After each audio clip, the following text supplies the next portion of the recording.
Are you wanting to grow your money with investments, but are not quite sure where to start?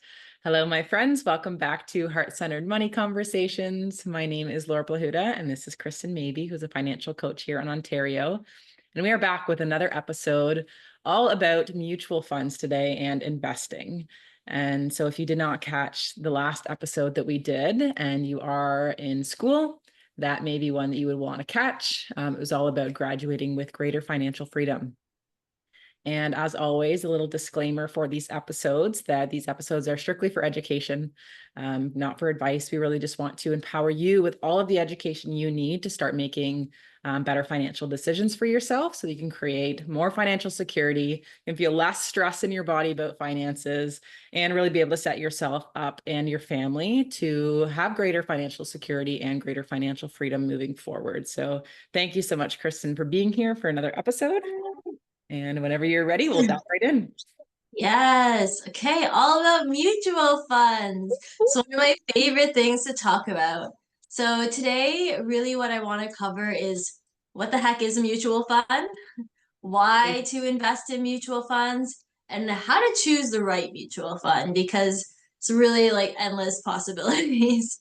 So I think the most appropriate way to start our conversation today is what is a mutual fund? So essentially, a mutual fund is an investment type that is made up of stocks and bonds. So before I even jump to that, what is a stock and what is a bond? So a stock is basically when you own a piece of a company, right? So let's say Amazon. I know investing in like Simple and stocks and things like that is becoming a lot more popular. So a lot of people kind of know what a stock is, but that's what a stock is. You're owning a tiny little piece of that company, right? Where a bond is a little bit different. Basically, a bond, they typically are more secure, but the company says, if you give me money, I'll give you that money back plus some interest, right? And that's what the bond is. So, very high level. So, a mutual fund is made up of companies and those bonds. So, like little loans with interest. So, but you get the interest, it's good interest. Okay, so basically, a mutual fund is a pool of money from many investors to purchase these stocks and bonds and other types of investments, other securities. So, another word you might hear is like T bills, or there might be cash inside of a mutual fund. So, it has a lot of components inside of it. We were talking before about the different account types, like a TFSA or RSP. A mutual fund can go inside one of those accounts. So the account type is the gift box, and the mutual fund is the present. So to keep it very simple, and these mutual funds are professionally money managed by money managers. Right? And they have basically, they want to make sure that the fund is growing because if their funds perform well, more people are going to buy into it, right? And that's how their company grows. So they have professional money managers that are helping make decisions of like, which company should I buy? Is it ethical, right? These kinds of questions. And they can trade 1,000 stocks a minute. Like, it's insane with technology. It's not like Wall Street where people are on the floor trading stocks. It's very, very different than, how it used to be. So it's really exciting because the fund managers, whoever is managing that mutual fund, is doing all the research and putting, thousands of dollars to do the research to make sure that it's the best investment inside of that mutual fund because their reputation is at stake too, right? And sometimes those fund managers also have their money invested in the funds that they manage. So they have financial interest. It just depends on the company that you're working with. So a little bit about that. So one way that I like to look at mutual funds is like 100 egg omelet. And you're like, okay, we're talking about cooking. Great. So the reason I like to use the 100 egg omelet is because the idea is if you were cooking an omelet with 100 eggs and you dropped one egg on the floor, when you eat that omelet, you're like, okay, I'm gonna cook it with 99 eggs. when you're eating that omelet, you're not like, this really tastes like 99 eggs. I can really tell there's not 100 eggs in this omelet, right? Like you're not going to notice. And that's kind of the idea of mutual funds. So mutual funds are can be made up of 300 different companies, right? So you're getting that diversification inside of a mutual fund, which is really exciting. So typically there's just 5 different levels of investing when it comes to mutual funds. So with that, if you can pull up my first slide, that'd be wonderful. I want to share with you the 5 different levels of investing. The first one is income. The next one is conservative. Then you have moderate, growth, and aggressive. So basically, the difference between these 5 different levels is how much equities or stocks or companies you have versus fixed income. Fixed income is another word for bonds or cash or T-bills, things that are more secure. So how much you have equities, when you think equities, it's growth, it's a little bit more volatile. Fixed income is securities, and it's where you're going to have a little bit more of a safe place, right? Theoretically, right? Obviously, the market is changing. We're not making any promises, but in theory, this is how it's working. So the first thing is income. So this has 30% equities and 70% fixed income. So it's mostly secure. When I think income, I think pulling an income. This is what you want to do when you're like 80 years old. When you're actually pulling an income, you don't want your money to go anywhere. This is how I think about it. Conservative is like, I want to invest, but I'm not really sure. Let's go 50-50 equities and fixed income. Moderate is 65-35. You're like, I really want to jump in there. I want my money to grow, but I still need a fair amount of security. Growth is 80-20. You're starting to feel more comfortable. And aggressive, it's 100% equities. Like you're all in. You're like, let's just do this. Right? Perfect. So that's kind of what it looks like, these 5 different levels of investing. You can take that down for me, Laura. Thank you. You're welcome. And so obviously that can fluctuate, right?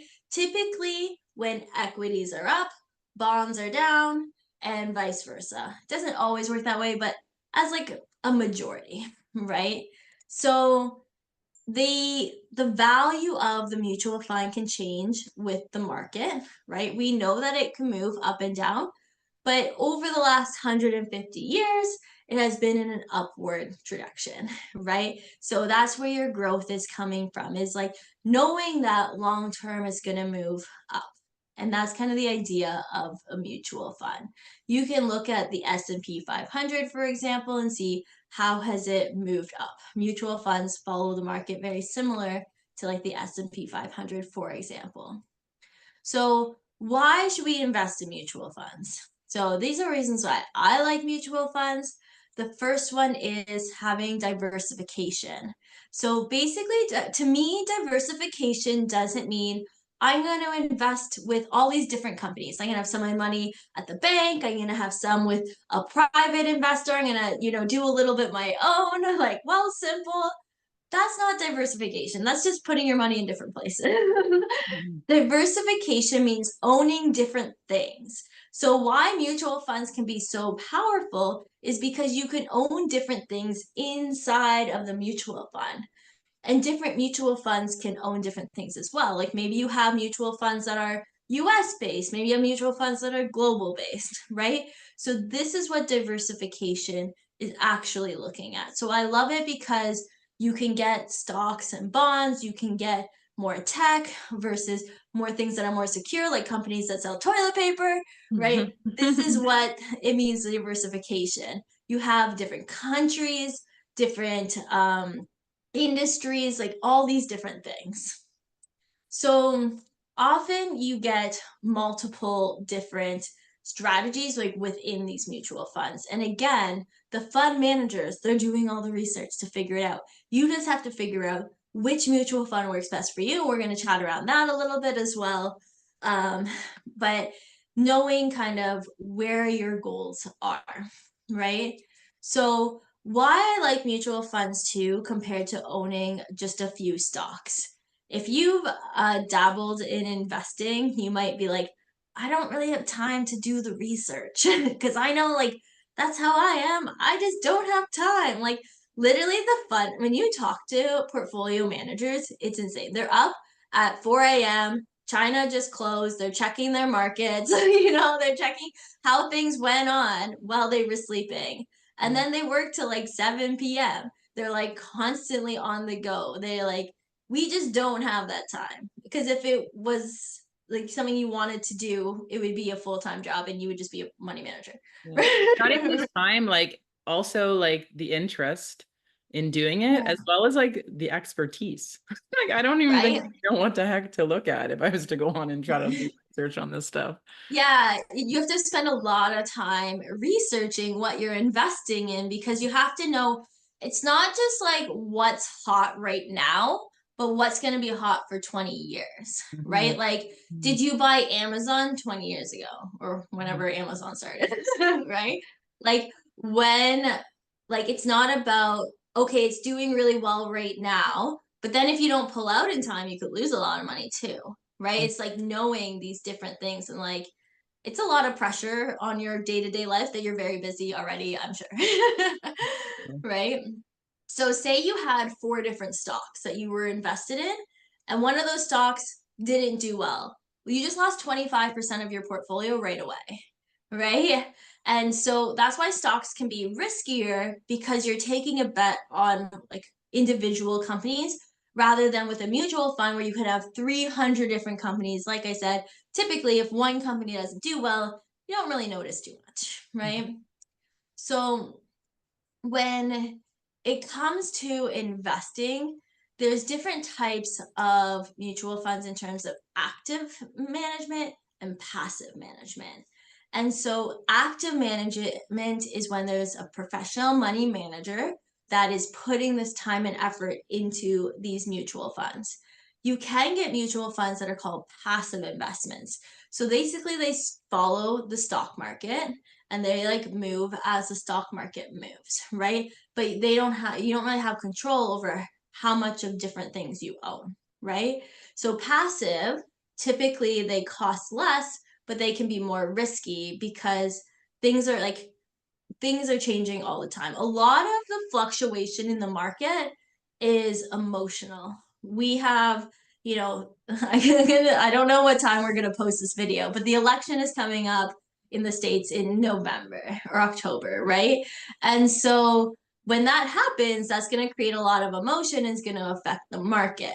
So Interesting. if it's sorry? That's interesting. I never even thought about that. Yeah, because when the market goes down, it's because people are like, I don't know what to do. I'm gonna take my money out, Yeah, they like right? panic and make And emotional if things. Yeah. right, and then when the money market's doing well, it's like, oh, interest rates are going down, companies are doing well. I'm gonna invest my money.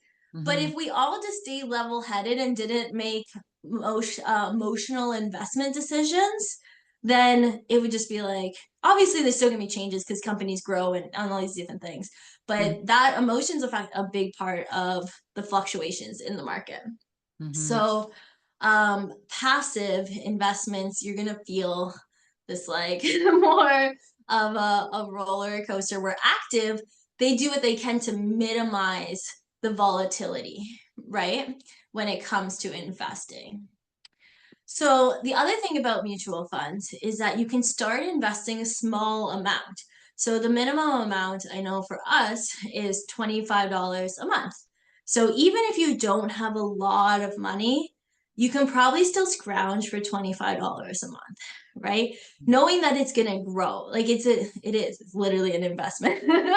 Literally Like like it's two coffees these days. right. Yeah. It's like one One meal meal out. out, right? One meal out. Like Jesse and I, when we go out, I'm like, I don't even want to go out. Let's just do something fun because for $80, I don't want to oh yeah, that salad was good. Totally, yeah. I hear Yeah, you. eating out has gotten expensive. I love eating out, but it just like doesn't really seem worth it anymore. So it's Yeah. like one meal out a month, right? $25 is like you can find $25 that you're wasting money on, or you want to allocate it differently. Maybe like that ice cap is something that's really important. And you love your ice caps, but you're like, I can hold off on two ice caps or like however much an ice cap is these days. I can hold off on a few ice caps a month knowing that I'm going to build towards my future and that money is going to grow. Think of how all the many ice cups you can buy later, right? Yes. So I love the accessibility with mutual funds. And it's a really good place to set and forget it because you have professional money managers that are kind of doing all the legwork for you to do the research. Should we buy? Should we sell? All these different things. Your job is to stay disciplined and kind of set it and be like, I know it's going to grow long term in an upward direction, right? And it's And so this just fun to be able to take a peek at it every once in a while and be like, oh, look at it. Yeah, and that's the thing. It becomes addicting too. Is like when you start with $25 a month, then you're like, maybe I'll do $25 bi-weekly. Maybe I'll do $25 weekly. Maybe I Yeah. can do $30 a week, Yeah. right? Because you start to feel excited that you actually have money growing and saving, and you can see that that money is working towards something. Mhm. Where is this is like a whole nother topic. We talked about like paying yourself first, right? But when you're just spending all your money and you're not seeing it accumulate, like you're not getting any gratification, like it's temporary Mhm. gratification, right? So yeah, that's a really interesting perspective.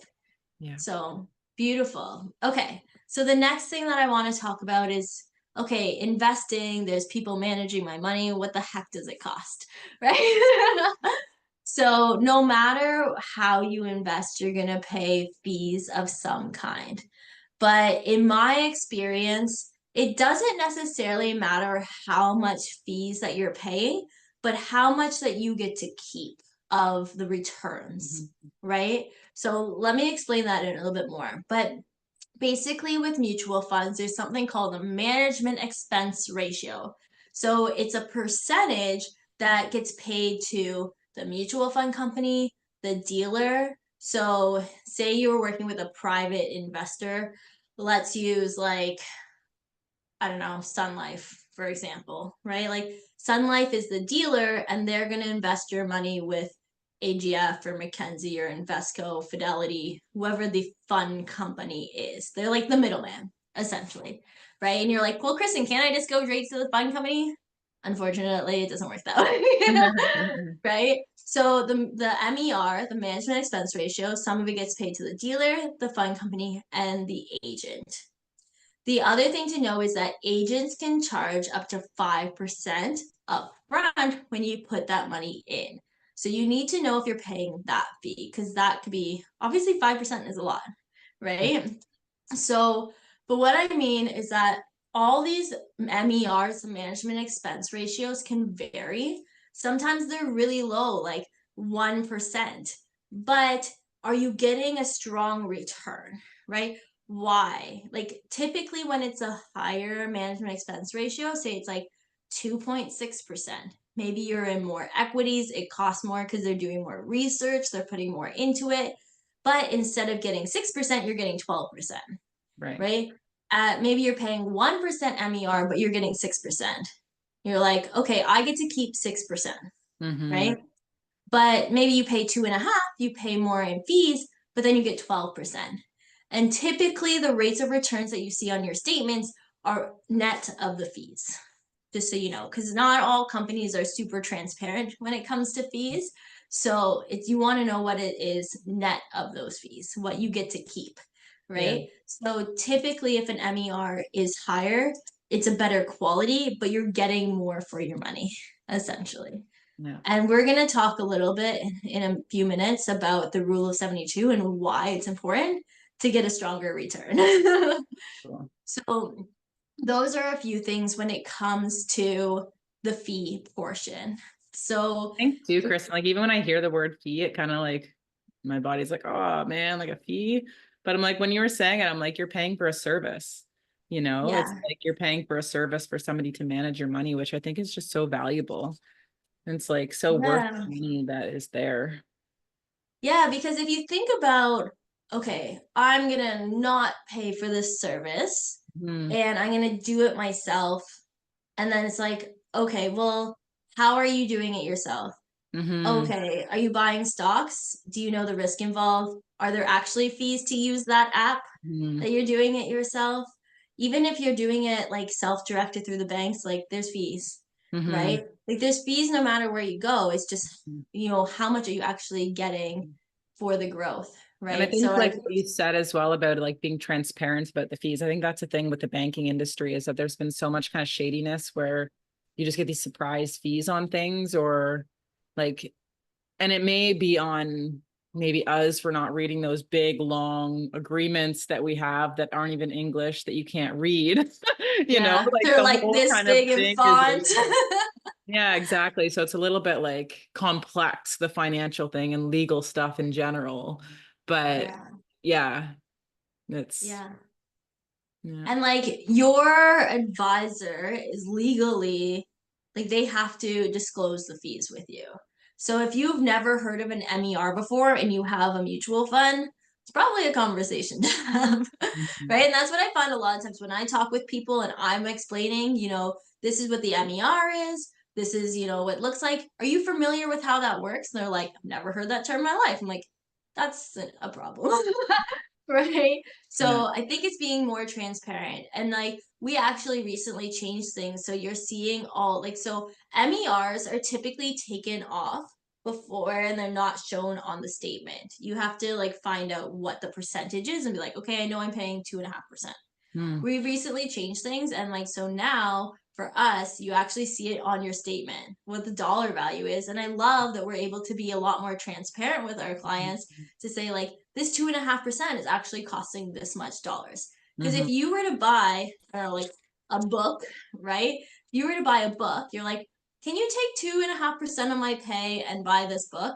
And you're like, well, what does that mean? You're like, this book costs $20. Okay, $20, I got it. All right, right? So you want to know like the dollar amount. Who cares about percentage at the end Mm-hmm. of the day? So Yeah. yeah, I think that's really, really valuable. Okay. So the next thing that I want to share with you is how do you choose a mutual fund? Because as you probably gathered, there is a lot of working components when it comes to mutual funds. Um, I highly recommend working with an advisor because they're going to be able to help you narrow down some options. Obviously, I'm biased because that's what I do for my clients, but it can be very overwhelming, obviously. Mm-hmm. So when you're looking at mutual funds, look at your investment goals, right? What is your time horizon? Do you need this money next year, 3 years from now, 28 years from now, right? That's going to affect which mutual funds you're investing in. And then what is the goal of the account? Is it for retirement? Are you buying a car? Are you saving up for a house? Do you just need an emergency fund? You're like, when stuff happens, I need to be ready, right? Because stuff is always happening. So the biggest thing is to choose a fund that aligns with your goals and your risk tolerance.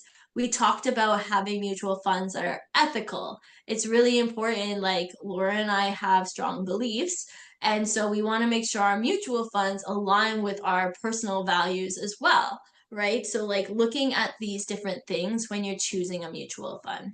Mm-hmm. Another good tool is looking at the performance history of a mutual fund. So typically you want to look at longer is better. Like 10 years is kind of like best case scenario when you're looking at a mutual fund, because in the last 10 years there's been different things that have gone down historically that you see how it's performed when the market hasn't been doing well, like during COVID or in 2018, the market was down in December. Like, how did it perform at that time?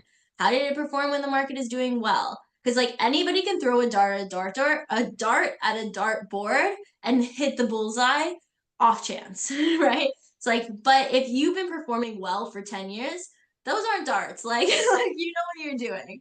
Mm-hmm. So looking at historical data is really valuable as well, but know that that doesn't guarantee that that's what it's going to perform in the future, right? Mm-hmm. It's just to give you an idea, because fund managers can change as well. Like maybe there was somebody performing well for 10 years and they're like, okay, I'm retired, see you. Well, what's the next person gonna do? Yeah. So there's a lot of different factors, but it's one way to kind of evaluate how that mutual fund has been doing. I also like to group multiple mutual funds together. So maybe I'll use 5 or 6 different mutual funds to make up a portfolio for our client, again, to provide that diversification, right? Because then if even one mutual fund doesn't do well, you still have more diversification right in there. So I want to chat about the rule of 72 and why it's important to get a strong rate of return. So this is one of my favorite things to teach around finance.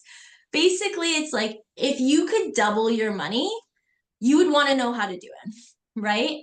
So the rule of 72 is basically you take your rate of return, or take 72 divided by your rate of return, and that tells you how many years it takes your money to double.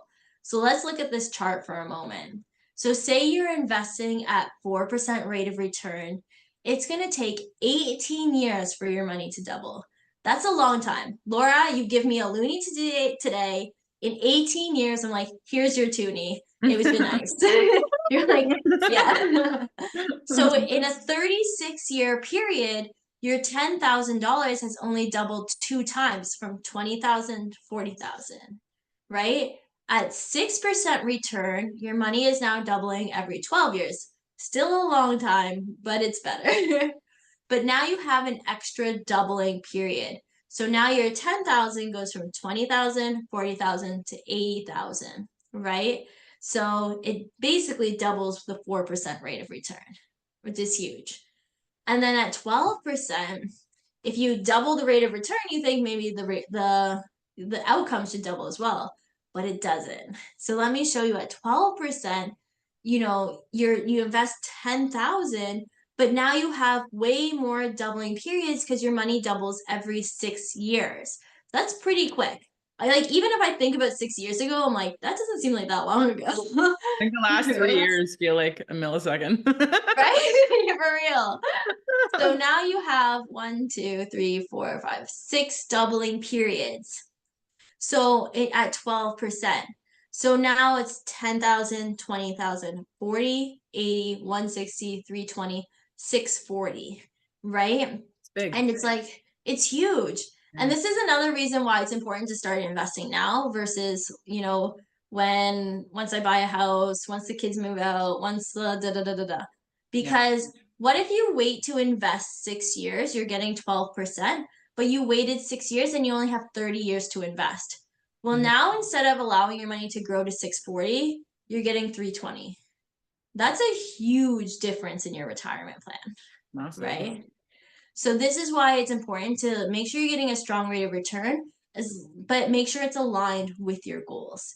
Basically, what I do is I help to teach people how do you get a better return without taking on more risk, right? That's what I focus on with clients. That's beautiful. So I think it's really good to look at. The next thing to look at is really the risk factors when it comes to the investments. So that's looking at those 5 levels of investing.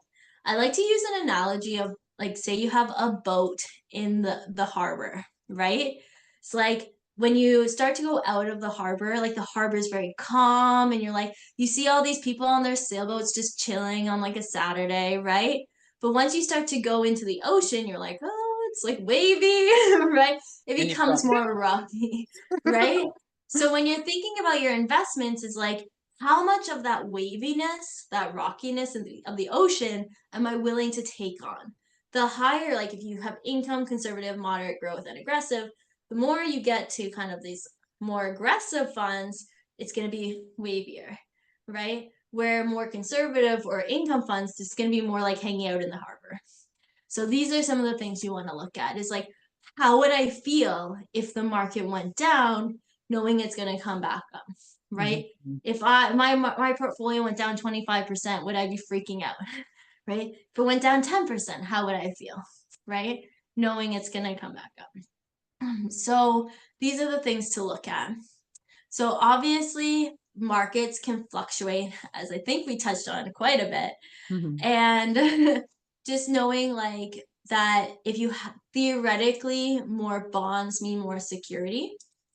And try not to, I know we talk a lot about emotion in this series, but try not to make decisions based off of emotions when it comes to investing because it's very mathematical. And it's hard too. Like, I have a financial advisor that I work with at my office because I get emotional too. And I'm like, oh my God. And he's like, this is what you need. I'm like, oh yeah, okay, right. Logically, that makes sense. Awesome.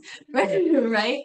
So it's when the market is rough, like it had been for the last few years, that's the best time to just like hang on tight. Don't look at your investments. Know that it's going to recover. Mhm. Another thing to know is something we call dollar cost averaging. So, dollar cost averaging essentially means that you're putting in your money on a regular basis, whether it's weekly, bi weekly, or monthly. Why the heck is that important? It's important because you're hitting more ups and downs of the market the more frequent that you're putting in. If you're like, Kristen, instead of doing $100 a month, I'm going to do $1,200 one time of the year. Well, what if you put that $1,200 in when the market is high, right? You're getting less shares than if you were to put $100 a month in and you spread it out because you're buying some shares that are lower during that time, some shares that are higher during that time. And on average, you buy more shares, which you'll see as the mutual fund grows, you're going to see that growth a lot more because the more shares you have, the more you get of the growth, right? So dollar cost averaging is so important. And I honestly was like, okay, that sounds good. But then I had two clients, husband and wife. One of them was investing monthly and the other one did weekly. It was like the same amount, but the person who did weekly, literally his return was double the person that was doing it monthly.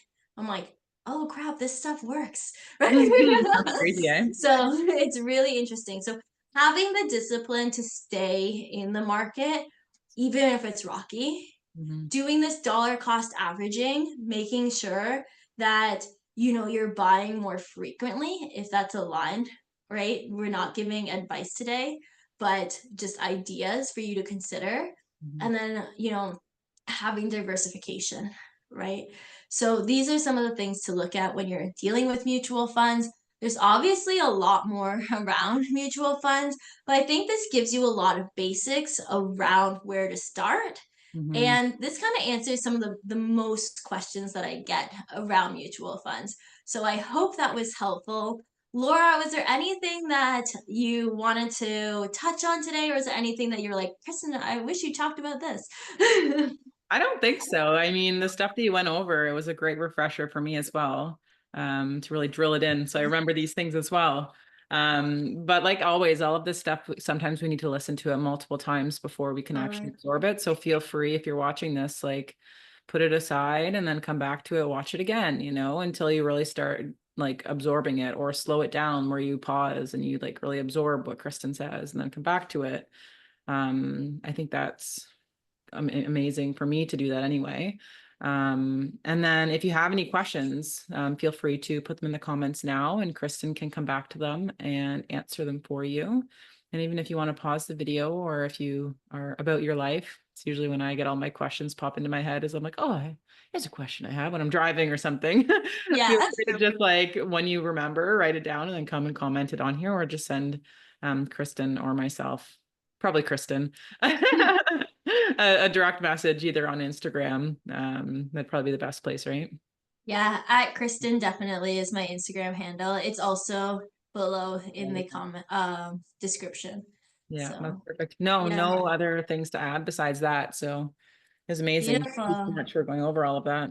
Yeah, absolutely. As some action steps is to maybe review some of these things that we chatted about, like look up the rule of 72, look up dollar cost averaging, knowing a little bit more about kind of what level of investor you are, like doing some research around mutual funds.